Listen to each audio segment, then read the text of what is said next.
আজকে তোমরা একটু শোনো ক্লাস 6-এর শক্তি চট্টোপাধ্যায়ের লেখা মন ভালো করা এই কবিতাটি নিয়ে আজকে আমি একটু আলোচনা করে দিচ্ছি। কার লেখা?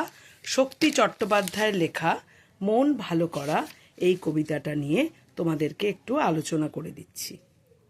মন ভালো করা রোদ্দুর কেন মাছরাঙাটির গায়ের মতন, রস্য দীর্ঘ নীল নীলান্ত, কেন রং খর ও শান্ত। লাল হরিদ্রা সবুজাভ বন, মন ভালো করা রোদ্দুর কেন মাছরাঙাটির গায়ের মতন। মাছরাঙাটির গায়ে আলো পড়ে, হাওয়ায় বাতাসে পাতারাও নড়ে। মাছরাঙাটির গায়ে হাওয়া পড়ে, মন ভালো করা রোদ্দুর কেন মাছরাঙাটির গায়ের মতন। শক্তি চট্টোপাধ্যায় এই কবি অত্যন্ত বাস্তব সচেতন একজন কবি, আর কবির চোখে প্রকৃতির নানা রং নানা রূপ নানাভাবে ধরা দেয়।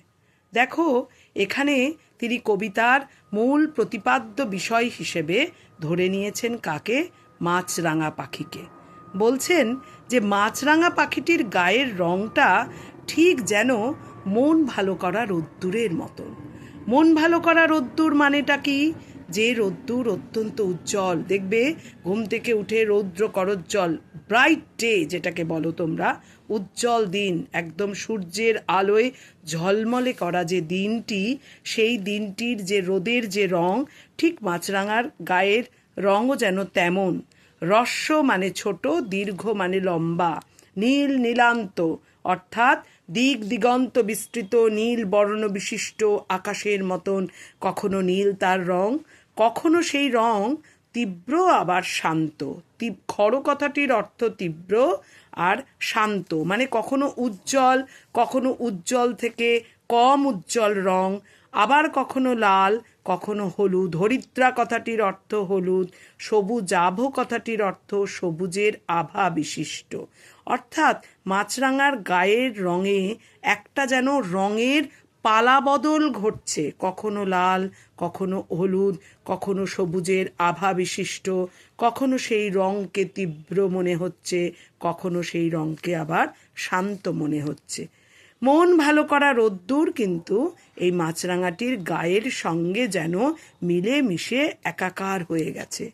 হাওয়ায় বাতাসে পাতারাও নড়ছে, আর মাছরাঙাটির গায়ের রঙও যেন সেই হাওয়ার মতন, হাওয়ার তালে তালে যেন রং বদলাচ্ছে।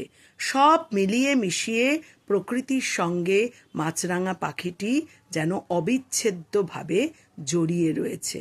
অর্থাৎ প্রকৃতির রং রূপ যেমন বদলায়, যেমন দেখো এই যে এখন বসন্তে গাছে নতুন পাতা এখন আমরা দেখতে পাই।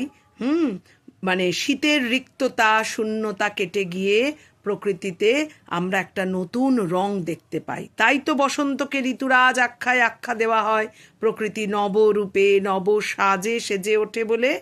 ঠিক মাছরাঙাটির গায়ের রং ভিন্ন ভিন্ন সময়ে ভিন্ন ভিন্ন রঙে যখন রাঙিয়ে উঠছে, ঠিক সেই রকম প্রকৃতিও যেন নানা রঙে সজ্জিত হয়।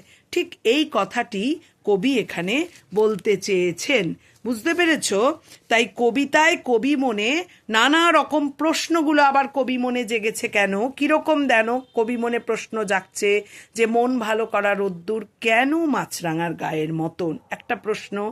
আবার প্রশ্ন, সেই রং কখনো দীর্ঘ হচ্ছে, কখনো সেটা রস্য অর্থাৎ ছোট, কখনো সেটা দিক দিগন্ত বিস্তৃত নীল বর্ণ বিশিষ্ট, কখনো বা লাল কখনো হলুদ কখনো সবুজ। কেন? এই কেনর উত্তর তিনি খুঁজছেন, খুঁজতে খুঁজতেই যেন তিনি উত্তরও পেয়ে যাচ্ছেন। ভাবছেন প্রকৃতি তো নানা রঙে রঙিয়ে ওঠে, ঠিক সেই প্রকৃতির কোলেই অবস্থানকারী মাছরাঙাটির গায়ের রঙেও নানা রকমের পরিবর্তন আসছে। তাই সব মিলিয়ে প্রকৃতি যেমন নানাভাবে সজ্জিত হয় নানা ঋতুতে, সেটা মাছরাঙার পাখির গায়ের রঙের ভিন্নতার সঙ্গে তুলনা করে বোঝানো হলো। ঠিক আছে?